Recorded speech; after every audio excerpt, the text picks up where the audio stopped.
एक बार ग्रेजुएट हो जाओ, उसके बाद मिनिमम 10 LPA की नौकरी तो बहुत आराम से मिल जाएगी। के बाद मेरी लाइफ सेट है। मैं हमेशा स्कूल टाइम से ये सुनते आता था, तू एक बार पढ़ ले, टॉप कर ले, एक अच्छी जॉब कर ले, उसके बाद तू जो चाहे कार खरीद सकता, जो चाहे बिल्डिंग बना सकता, तेरी लाइफ सेट है उसके बाद। और तो और ये भी सुनता था कि पढ़ोगे लिखोगे तो बनोगे नवाब और खेलोगे कूदोगे तो होंगे खराब। लेकिन ये सब वीडियोस देख के मेरे को आज की कहावत बिल्कुल उल्टी हो चुकी है। अगर आप पढ़ोगे लिखोगे तो बनोगे गुलाम और टिकटॉक पे रील्स बनोगे तो बनोगे करोड़पति और नवाब। आज इंडिया के एजुकेशन सिस्टम की इतनी बुरी हालत है, इंजीनियर्स तो इतने भरे हुए हैं, अगर आप एक पत्थर हवा में फेंके या तो वो पत्थर एक कुत्ते को लगता है तो एक इंजीनियर को लगता। और तो और कमाल की बात यह है कि वो पत्थर फेंकने वाला भी एक इंजीनियर रहता। आज अगर अपन एक 80% मार्क्स से पास हुए हुए फ्रेशर इंजीनियर को एक मजदूर से कंपेयर करें तो बिल्कुल गलत नहीं होगा। ये देखो आप लोग, हाँ वीडियो तो लियो जी।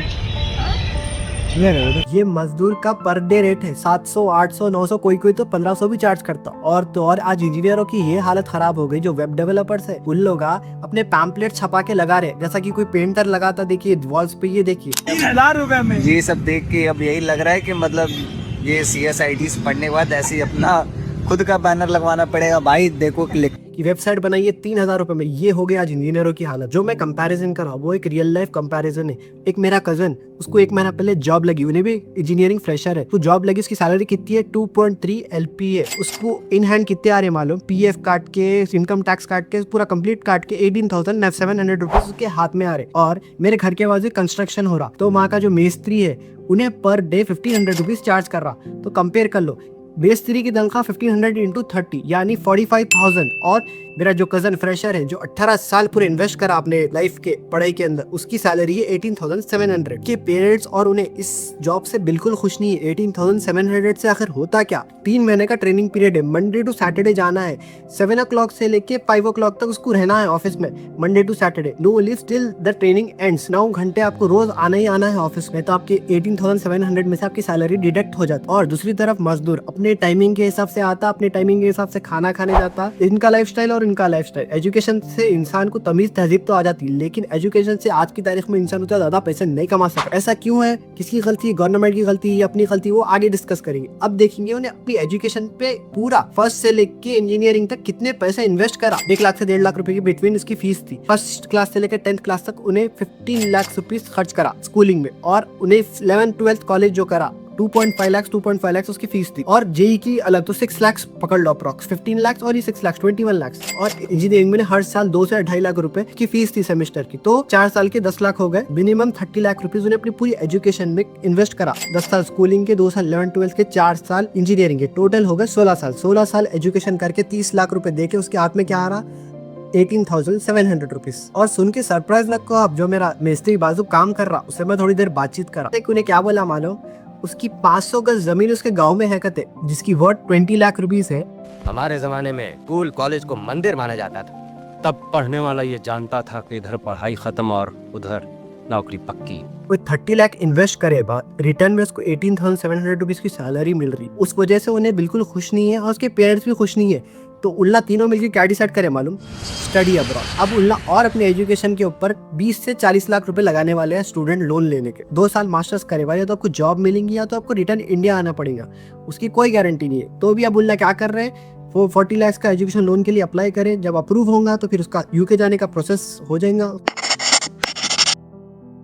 की लाइफ अलग रहती है, हर एक की स्टोरी अलग रहती है। उसकी आगे की स्टोरी को प्रेडिक्ट नहीं कर सकते, शायद उन्हें उस चीज से कामयाब भी हो जाए। लेकिन मेरे दोस्त की स्टोरी भी सुनो, उन्हें भी मेरे साथ इंजीनियरिंग हो गए बाद उन्हें डायरेक्ट चलेगा था US से। गए बाद उसका क्या हुआ, 2 साल उन्हें मास्टर्स करा, masters in computer science masters करके उसके बाद US के थोड़े हालत खराब हो गए। H1B वीजा के लिए 1 करोड़ रुपए देना पड़ रहा, ये हो रहा वो हो रहा, तो उसको जॉब नहीं मिली। उन्हें 2-3 महीने ट्राई करा। पहले उन्हें पार्ट टाइम करता था कॉफी शॉप पे, नो डाउट उन्हें 2 से 3 लाख रुपए आराम से इंडियन रुपीस कमा लेता था और उसका निकल जाता था खर्चा उधर का जो भी है। इंडिया में कुछ सेव या इंडिया में कुछ भेज नहीं सकता था, एक्सपेंसेस कुछ ज्यादा हाई है कंपेयर टू इंडिया। आज उन्हें फुल टाइम वही शॉप में काम कर रहा, 4 से 5 लाख रुपए की अर्निंग हो जा रही है और 1 लाख रुपए पहले को सेव कर रहा। 18 साल बिकता पड़े, 50, 60, 70 लाख रुपए इन्वेस्ट करे अपनी पढ़ाई में। इन्वेस्ट करे वाला वो क्या करना पड़ रहा है, कॉफी शॉप में फुल टाइम काम करना पड़ रहा। तो क्या ये वर्थ इट है? क्या पढ़ाई आज की तारीख में वर्थ इट है? आप लोग बोलो मेरे को। मेरा मानना तो ये है कि इससे अच्छा उन्हें 70-80 लाख रुपए की खुद की कॉफी शॉप जाके बाहर खोल लेता, तो आज उन्हें ओनर रहता था, आज उन्हें 4-5 लाख की सैलरी देता था और खुद 1 करोड़ रुपए मंथली कमाता था यूएस के हिसाब से। ग्रेजुएट्स आज इतना बुरा ट्रीट हो रहे, लाइन्स में ठहरो इंटरव्यू की लाइन में, फर्स्ट राउंड क्लियर करो, सेकंड राउंड क्लियर करो, ऐसा बकरे अलग करते नहीं वैसा हो रहे, भेड़ चाल, पूरे भेड़ चाल एक के पीछे एक। और इसका रीजन क्या है मालूम? इसका जिम्मेदार गवर्नमेंट बिल्कुल नहीं है, इसका जिम्मेदार अपन लगा आप लोग आए।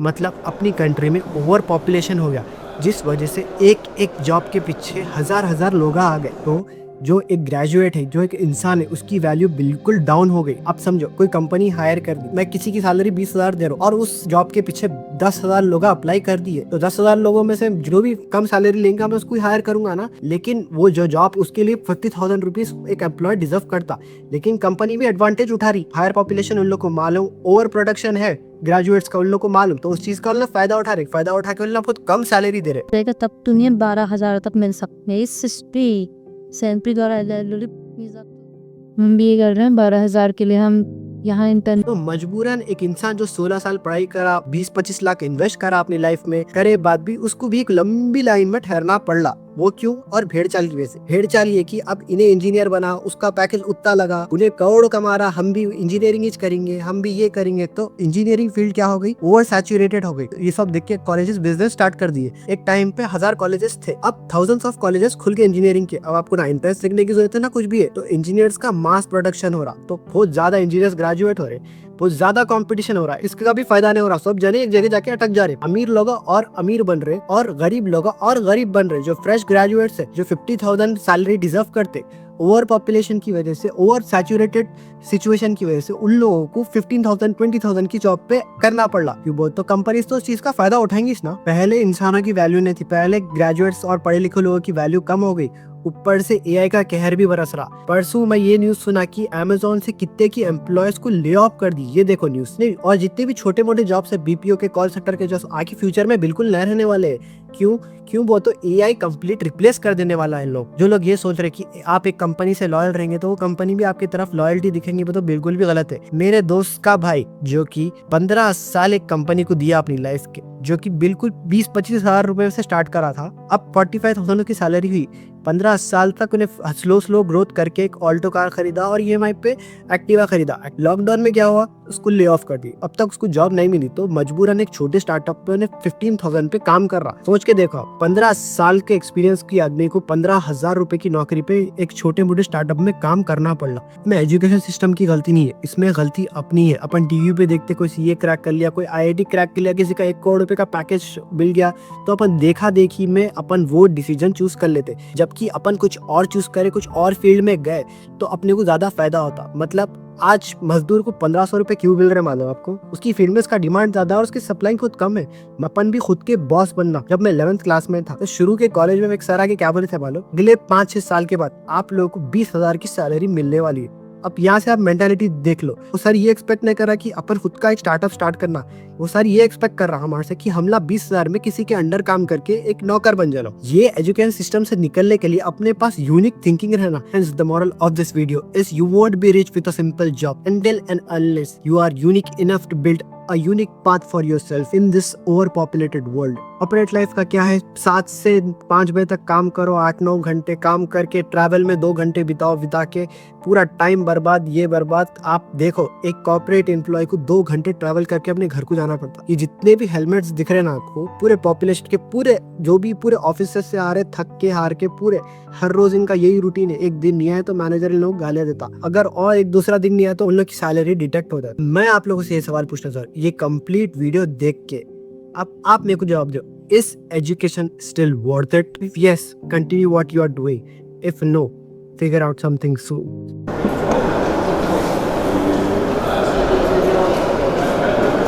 सब्सक्राइब करे बिना बिल्कुल न जाओ। 2026 से पहले अपने को 100 के हिट करना है। मालूम इम्पॉसिबल है, लेकिन ट्राई तो करेंगे। सब्सक्राइब करो। Till that, bye.